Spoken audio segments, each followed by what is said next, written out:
Bunia, chef-lieu de la province de l'Ituri, chaque jour, des tonnes de déchets plastiques sont produites dans cette ville en pleine expansion. Sachets, bouteilles et emballages à usage unique jonchent le boulevard de la Libération, obstruent les caniveaux et envahissent les rivières. Une pollution visible, persistante, mais surtout mal gérée. Pourquoi la ville de Bunia n'a-t-elle toujours pas de système efficace de gestion des déchets plastiques? C'est la question au cœur de cette enquête. Dans les 3 communes de la ville, aucun système structuré de collecte et de traitement des déchets plastiques n'est réellement opérationnel. Résultat, Bunia se transforme peu à peu en dépotoir à ciel ouvert. Des habitants interrogés expliquent jeter dans des rivières ou brûler les déchets faute de poubelles publiques opérationnelles et des sites de dépôt accessibles. Une pratique improvisée mais devenue quotidienne. À Bunia, c'est presque tout le monde qui utilise les sachets plastiques, les déchets plastiques. Malheureusement, on ne connaît pas comment conserver ça, soit comment gérer ça pour que ça ne soit pas éparpillé dans la ville.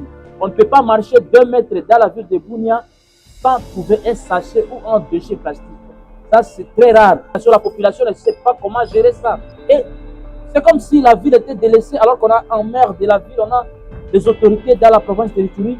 Bon, si je suis au bureau, si à la bureau et à la maison, nous avons des poubelles, on dépose dans la plupart des poubelles que nous avons à la maison. Mais lorsqu'on est dans des lieux publics, il n'y a pas de poubelles. Vous voulez boire de l'eau, certainement vous allez prendre de l'eau plastique, dans des déchets plastiques. Et une fois vous terminez, faute de poubelles publiques, on jette là où ça peut se jeter. C'est vous qui m'informez qu'il y a un dépotoir. Nous, on ne voit pas ça ici sur place. Et dans les jours passés, il y avait un service de l'État qui circulait à travers la ville pour récupérer les déchets. Mais je vois, apparemment, c'est comme si ce service a cessé de fonctionner. S'il y a un dépotoir, on ne sait pas si ça existe ou. On recommandera au gouvernement de disposer au moins des petites poubelles publiques qu'on pourra avoir de gauche à droite quand on est en train de faire les mouvements vers la ville, tous les artères principaux. Le brûlage du plastique est aujourd'hui l'une des principales méthodes d'élimination de déchets dans les 24 quartiers de la ville, malgré ses effets nocifs sur l'environnement et la santé. Dieudonné Lossard Dekana, coordonnateur national du consortium pour la sauvegarde de l'environnement, affirme que la majorité des produits consommés à Bunia utilisent les plastiques comme emballage et que l'absence de politique de gestion durable aggrave la situation. Effectivement, la ville de Bunia est appelée de présenter une mauvaise image sur le plan de l'insalubrité publique. On a du mal maintenant à gérer les déchets dans la ville de Bunia. Qui dit déjà, dit aussi la production des déchets. Vous allez dans les quartiers, vous trouvez des parcelles qui ne sont pas encore occupées ou on n'a pas encore construit. Vous verrez, ça devient des lieux où les gens viennent abandonner les déchets. Les cours d'eau, ici principalement, nous avons la rivière Nyamukau, la rivière Ngezi. Ce sont devenus des endroits où les gens viennent jeter les déchets. Ce sont des déchets dont la dégradation est trop lente.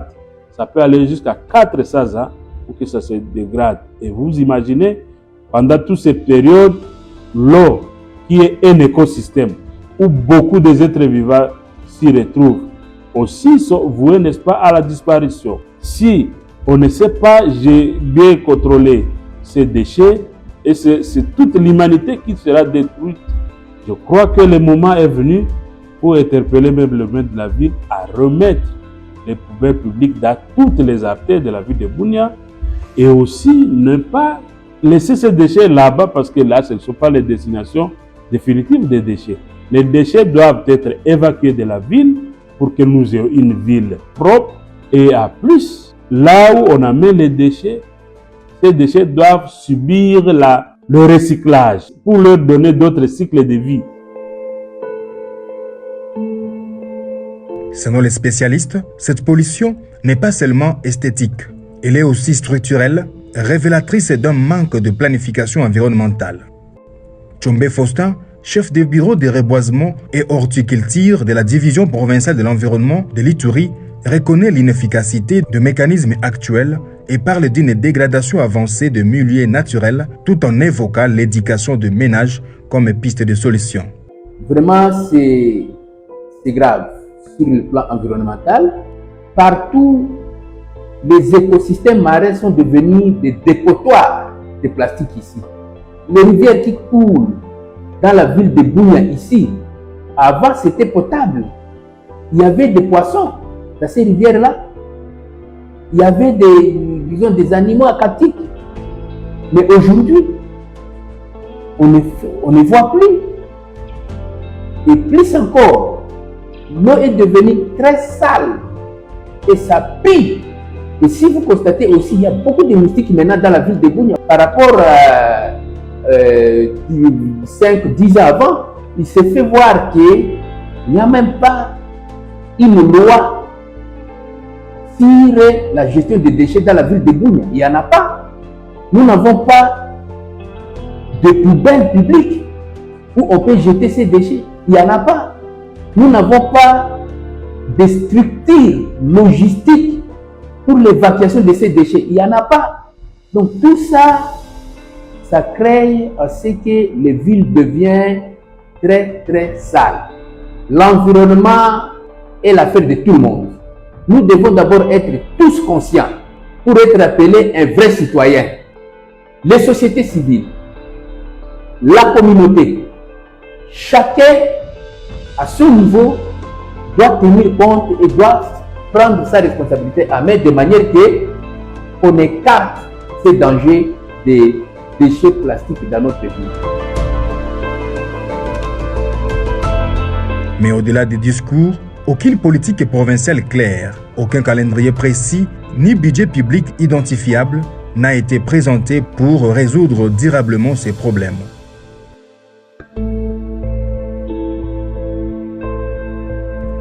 Des médecins et agents de la santé expliquent que l'accumulation des déchets plastiques favorise la stagnation des eaux usées, la prolifération des moustiques, l'augmentation des maladies liées à l'insalubrité.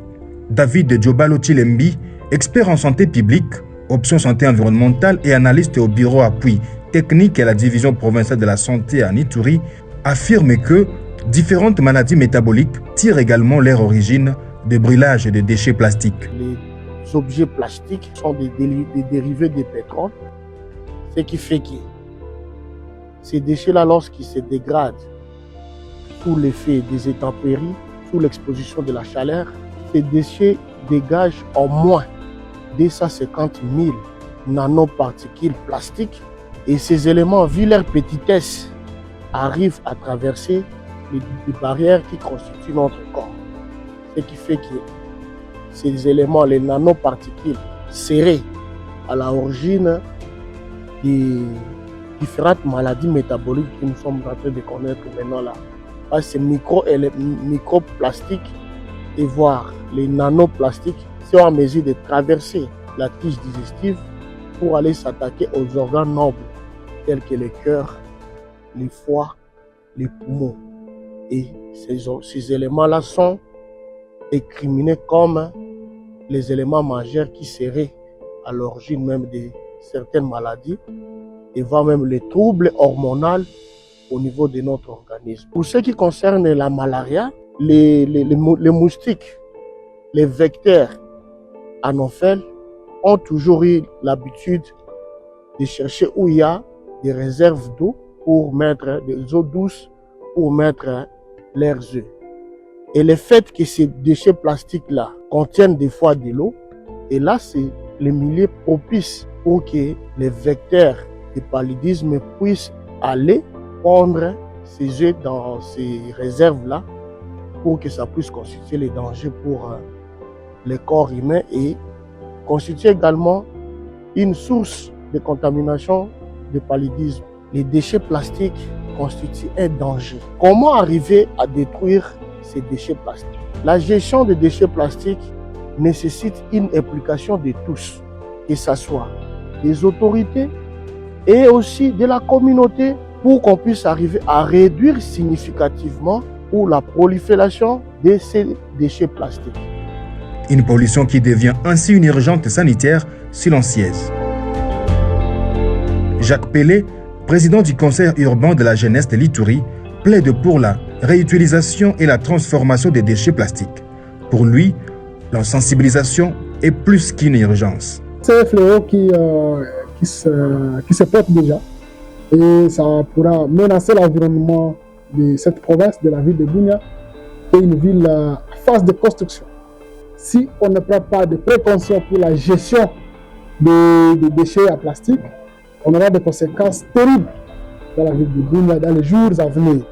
C'est pour ça que nous, en tant que les responsables de la jeunesse, tout ce que nous envisageons à faire, c'est sensibiliser la population et les conscientiser sur l'utilisation de ces déchets à plastique. Parce que nous avons compris que le problème, c'est à ce niveau-là. Les gens ne savent pas beaucoup plus les conséquences de ces déchets à plastique. S'ils les déposent partout, ils ne savent pas quelles sont les conséquences. Deuxièmement, nous envisageons aussi rencontrer certaines autorités, surtout les autorités urbaines, parce que ces déchets à plastique, on peut l'utiliser aujourd'hui, mais on peut le transformer en autre produit. Nous avons fait le tour dans d'autres villes de la RDC et vous ne pouvez pas trouver, par exemple, à Goma, la ville est propre uniquement parce que les gens savent concevoir les déchets en plastique. Ce qui rend notre ville sale, c'est seulement que les gens ne savent pas bien concevoir les déchets en plastique. Pour que notre ville soit une ville propre, pour que notre ville ait des aspects de propreté, il faut que nous les jeunes, tout le monde, la population, tout le monde, on doit bien gérer les déchets en plastique.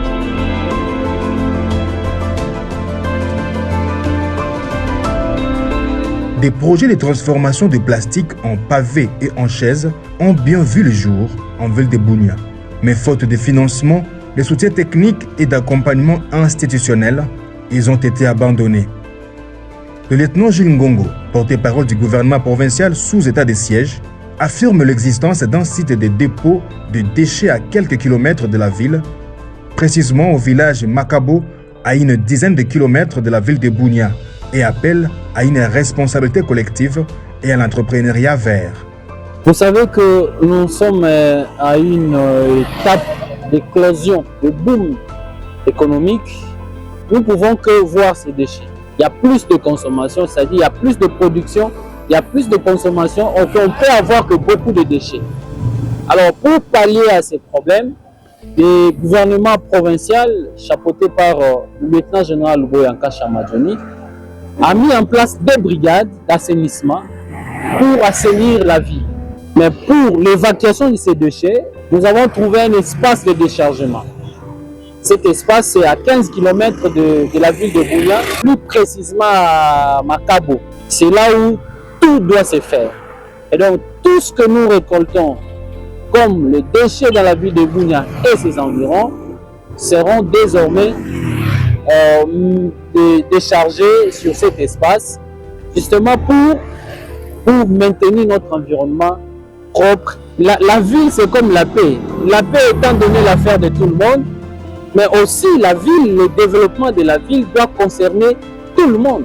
Nous demandons à la population d'entretenir cette ville, de prendre soin du développement de notre ville, que tout le monde prenne conscience de ce que est devenue la ville de Bunia. Ça doit pousser tout un chacun à mettre la main dans la pâte. Donc notre environnement doit être pris en charge par ses propres fils et ses propres filles de la province de l'Ituri. Cependant, sur le terrain, les habitants affirment ne pas avoir accès à ces sites et continuent à gérer seuls leurs déchets sans encadrement ni alternative viable. À Bunia, la pollution plastique n'est plus invisible. Elle menace l'environnement, la santé publique et les cadres de vie. Tous reconnaissent l'urgence, mais l'inaction persiste. Sans politique claire, sans soutien aux initiatives locales et sans mécanisme de contrôle, Bunia risque de continuer à s'étouffer sous le plastique.